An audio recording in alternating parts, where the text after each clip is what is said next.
तो वही किसी ने पूछा है कि ये नचिकेता की कहानी सुना सकते हैं? शायद किसी पुराने वीडियो में कभी तो मैंने सुनाई थी शायद ये कहानी।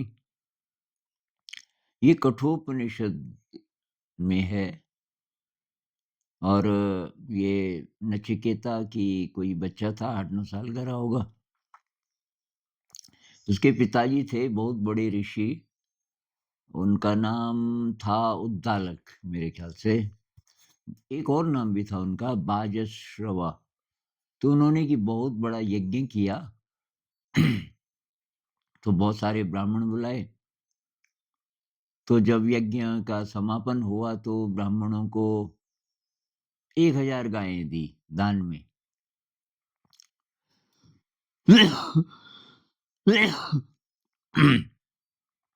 तो ये जो गायें थी, ये अब दूध नहीं दे रही थी, बहुत बूढ़ी हो गई थी।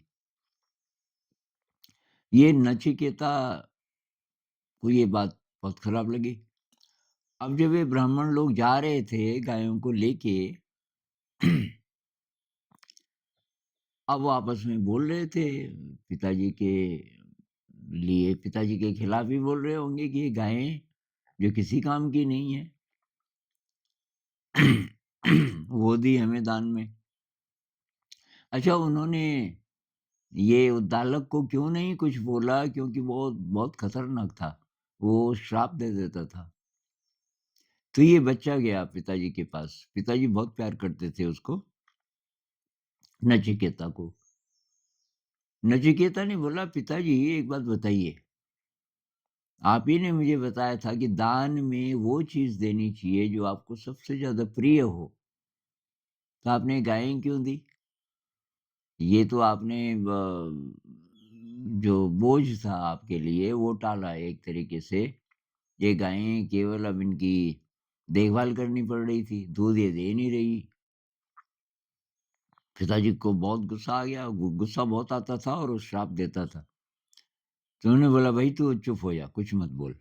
कि नहीं पिताजी, आपको दान ही देना था तो मुझे दे देते किसी को, क्योंकि मुझसे आप बहुत प्यार करते हो। तो उद्दालक ने बोला, आप मत बोलना, 2 बार बोल दिया तूने। पर उसने तीसरी बार फिर यही बात बोल दी कि दान ही देना था तो सबसे अच्छी चीज़ को देना था और आप तो मुझे सबसे ज़्यादा प्यार करते हो, मुझे किसी को दे देते तो भी बात सही होती। अब ऋषि के मुँह से गुस्से में ऐसा निकल गया, ठीक है, मैं तुझे दान देता हूँ यमराज को, 3 दिन के अंदर तेरी मृत्यु हो जाएगी। तो कहानी है थोड़ा सिम्बॉलिक होगी। तो ये जो बच्चा है नचिकेता, ये खुद ही कहते हैं कि यमराज के घर चला गया और यमराज ने उसे देखा और दरवाज़ा बंद करके बैठ गया पीछे कमरे में। 3 दिन 3 रात तक यमराज ने दरवाज़ा नहीं खोला। अब कि यमराज की पत्नी ने बोला कि ये बच्चा 3 दिन हो गए भूखा-प्यासा है और आप यहाँ छुपे क्यों बैठे हो? कि यार मैं इसके प्राण कैसे लूँ? तो फिर उसकी पत्नी ने बोला कि आपके अंदर भी तो कुछ शक्तियाँ हैं ना, आप तो देवता हैं। तो ख़ैर यमराज बाहर गया और कहते हैं उस बच्चे को प्रणाम किया। यमराज ने कहा, ऐसा बच्चा मैंने देखा नहीं आज तक, ऐसा इंसान किसी भी उम्र का। पहले तो तुम इतने छोटे हो, तुम इतने निर्भीक हो, खुद ही मेरे पास आ गए। लोग कि मेरे से भयभीत होते हैं मेरे नाम से ही। लेकिन कि तू चिंता मत कर, तेरे पिताजी ने श्राप दिया है, वो एक बात, लेकिन मैं भी देवता हूँ, मैं वरदान दे सकता हूँ तुझे। 3 वरदान दे रहा हूँ मैं तुझे, बोल माँग। अब ये पहला वरदान क्या माँगता है कि मेरे पिताजी ने वो जो भी बोला, गुस्से में बोला और अगर अब मैं दोबारा पिताजी के पास जाऊँ, तो वो मुझे भी माफ़ कर दें और खुद को भी माफ़ कर दें और वो शांत हो जाएँ, पहला वरदान। यमराज ने सोचा था कि ये सबसे पहले अपने प्राण माँगेगा कि भई मुझे मारो मत। यमराज ने कहा ठीक है, लेकिन एक वरदान माँग लिया आपने, अब 2 ही बचे हैं। अब इसने दूसरा और जो तीसरा वरदान माँगा उसमें ये चीज़ें थी कि क्या ये जन्म कहाँ से होता है? इससे पहले भी हम थे। इसके पार क्या है? मरने के बाद हम ज़िंदा रहते हैं, तो किस रूप में? ये जो बोलते हैं लोग कि स्वर्ग है, स्वर्ग जाती है हमारी आत्मा, ये सच्ची बात है? तो स्वर्ग कैसे जाती है? और ये मतलब गहरे-गहरे प्रश्न ज़िंदगी के। तो यमराज तो हार जाता है उस बच्चे के सामने। यमराज कहता है, "देखो भाई, तुमने तो नहीं माँगा अपना प्राण, लेकिन मैं आपको अपने प्राण वापस देता हूँ और मैं आपके प्राण नहीं लूँगा। लेकिन ये जो आपके सवाल हैं यार, इनका भी जवाब देना बहुत मुश्किल है।" नचिकेता ने कहा कि ना। तो अब यमराज की ज़िम्मेदारी है जवाब तो देना जी, क्योंकि पूछ दिया उसने। यमराज उसको प्रलोभन देता है, "देख मैं तुझे चक्रवर्ती सम्राट बनने का वरदान दे सकता हूँ और तुम्हारे पास बहुत सारी धन-दौलत होगी और बहुत यश होगा, नाम होगा।" नचिकेता हँसता है, कहता है, "हे मृत्यु के देवता, आपसे अच्छी तरह कौन ये बात जानता है कि जब मृत्यु आती है तो ये सारी चीज़ें तो कुछ काम ही नहीं आती।" ईश्वर मैंने एक गीत लिखा था जिसको हम गाते हैं असेंबली में, "मृत्यु न जाने कब आ जाए, क्षण भर में सब कुछ ढह जाए, मिट्टी-मिट्टी में मिल जाए, धन-दौलत कुछ काम न आए, पल भर में सब कुछ खो बैठे, बड़े से बड़ा विजेता, मृत्युदेव यमराज से बोले, बालक नचिकेता।" तो अब यमराज क्या करे? तो यमराज कहता है, "अच्छा मैं कोशिश करता हूँ।" तो कठोपनिषद में फिर यमराज जो बोलता है बहुत गहरी-गहरी बातें बोलता है। उसमें से कुछ कुछ वर्सेस हम गाते हैं अपनी असेंबली में कठोपनिषद से। तो यमराज एक जगह बोलते हैं नचिकेता को कि आत्मानं रथिनं विद्धि, शरीरं रथमेव तु, बुद्धिं तु सारथिं विद्धि, मनः प्रग्रहमेव च। तो ये जो एक रथ है ज़िंदगी, इस रथ का मालिक है आत्मा। और ये रथ क्या है? रथ शरीर है। इस रथ को 5 घोड़े चला रहे हैं, 5 इंद्रियाँ, और उन इंद्रियों की लगामें मिलकर के बनता है मन। मतलब मन लगाम है और वो बुद्धि के हाथ में है। बुद्धि के हाथ में मन की लगाम है और मन अ, से जुड़े हैं ये पाँचों घोड़े मतलब इंद्रियाँ। और उसमें तब आगे है कि कैसे-कैसे करके ज़िंदगी जीनी चाहिए। तो उसमें एक और वर्ष है कि श्रेयश्च प्रेयश्च मनुष्यमेतः सौ संपरित्या विविनक्ति धीरः, श्रेयो हि धीरोऽभिप्रियसो वृणीते, प्रेयो मंदो योगक्षेमात् वृणीते। ऐसा कुछ है कि 2 रास्ते हैं। एक रास्ता है जो कि आपको प्रिय लगता है क्योंकि उसमें सुख है। दूसरा रास्ता उसमें दुःख है क्योंकि कष्ट है, लेकिन वही है असली रास्ता। तो जो मंदबुद्धि है, वो सुख वाले रास्ते को चुनता है। प्रेयो मंदो, मंदबुद्धि वाला प्रिय को चुनता है। लेकिन जो बुद्धिमान है, वो दूसरे रास्ते को चुनता है। कितना भी कष्ट हो, लेकिन वो सही रास्ता है। और तब अंत में यमराज बोलते हैं, "उत्तिष्ठत जाग्रत प्राप्य वरान निबोधत।" तो हे नचिकेता उठो, जागो। जागो मतलब हम सब इंसान सोए सोए हुए ज़िंदगी काट देते हैं। जागो और प्राप्य वरान निबोधत, गुरु लोगों को ढूँढो जो इस रास्ते पर चले हैं और निबोधत तब आप ये ज्ञान प्राप्त करो। क्षुरस्य धारा निशिता दुरत्यया दुर्गम पथः तत्कवयो वदन्ति। लेकिन इस रास्ते पर जो भी चला है, ये प्रकाश के रास्ते पे, उसने यही बोला कि दुर्गम पथः, बहुत दुर्गम रास्ता है, आसान नहीं है। क्योंकि इस मनुष्य जीवन में, इस दुनिया में रहते हुए तरह-तरह के पल-पल प्रलोभन हैं, छलावे हैं, कष्ट हैं, और इस सब के बीच आप सही रास्ते पे चलते ही रहो, तो मुश्किल है, दुर्गम दुर्गम है पथ। क्षुरस्य धारा, कैसा दुर्गम है? जैसे तलवार की धार पे चलना हो। बहुत पतला संकरा रास्ता है, इधर भी गिर गिर सकते हो, उधर भी। दुर्गम पथः तत्कवयो वदन्ति, लेकिन एक ही रास्ता है।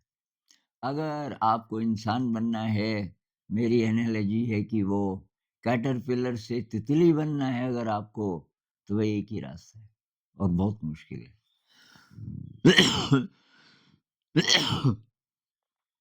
तो ये है कहानी। अब ऐसी कहानियाँ मेरे पिताजी सुनाते थे मुझे बहुत तरह की, शायद उनका असर भी रहा मेरे पे। इन चीज़ों का आकर्षण बचपन में ही खत्म हो गया। ये धन का, नाम का, सम्मान का, इसमें मुझे कभी रस ये मिला मुझे अलग-अलग टाइम पे, कोई मीनिंग नहीं इसका। इसलिए मैं बचा रह गया। सांसारिक प्रलोभनों से मैं बहुत पैसा कमा सकता था, ऐसी अपॉर्च्युनिटी मेरे पास थी। वैसे तो अभी भी है। लेकिन वो उसमें टाइम वेस्ट करना, मुझे लगा कि ये बेवकूफ़ी करेगा कोई। भई ज़िंदगी में रोज़ क्रिएटिविटी है, वो रास्ता ठीक रहेगा। और ध्यान, ध्यान का अवसर है, पारमिताओं को पुष्ट करने का। पारमिता कहते हैं ना, ये विनम्रता, कृतज्ञता देने का भाव, इनकी प्रैक्टिस आज के दिन हो सकती है। किसी थोड़ा बहुत गड़बड़ चीज़ के साथ कंप्रोमाइज़ तो नहीं करने वाले हो, क्योंकि ये पैसा ज़्यादा कमाने के रास्ते पे गए तो ये भी करना पड़ेगा कहीं-कहीं। तो भई हम अपने बच्चों को ये वैल्यूज़ दे सकते हैं। अभी उल्टा हो रहा है। हम बच्चे को बोलते हैं, बेटा खूब पढ़ाई कर, नहीं तो तेरे को नौकरी नहीं मिलेगी, तेरी शादी नहीं होगी ठीक से। तो उसको बार ये मैसेजेस देते रहते हैं कि भई ये पैसा कमाना, अतिरिक्त पैसा जितना ज़्यादा मतलब कमा सको अच्छी बात है। नाम है, बाहर की दुनिया में नाम हो जाए तो बहुत अच्छी बात है।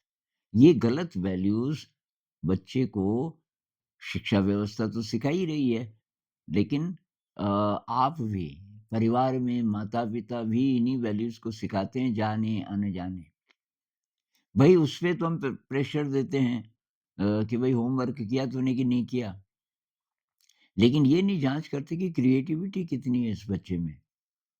संगीत वो सीखे, कला सीखे, ये नहीं। वो अपनी जिज्ञासा से कुछ और चीज़ें सीखे। ये छोटी-मोटी मशीनों के बारे में सीखे, ये टॉर्च कैसे जलता है ये सीखे। कई चीज़ों में जिज्ञासा होती है बच्चे की, लेकिन हम उसको मार देते हैं। मान लीजिए कि आपका बच्चा ये टॉर्च खोल के पता कर रहा है, ये बल्ब की द ये क्यों जल रहा है इस बटन को दबा के। अब आप आ जाते हो, गणित में तेरे इतने कम नंबर आए, अब भी होमवर्क नहीं कर रहा है। जैसे कि वो सबसे ज़्यादा इम्पोर्टेंट है।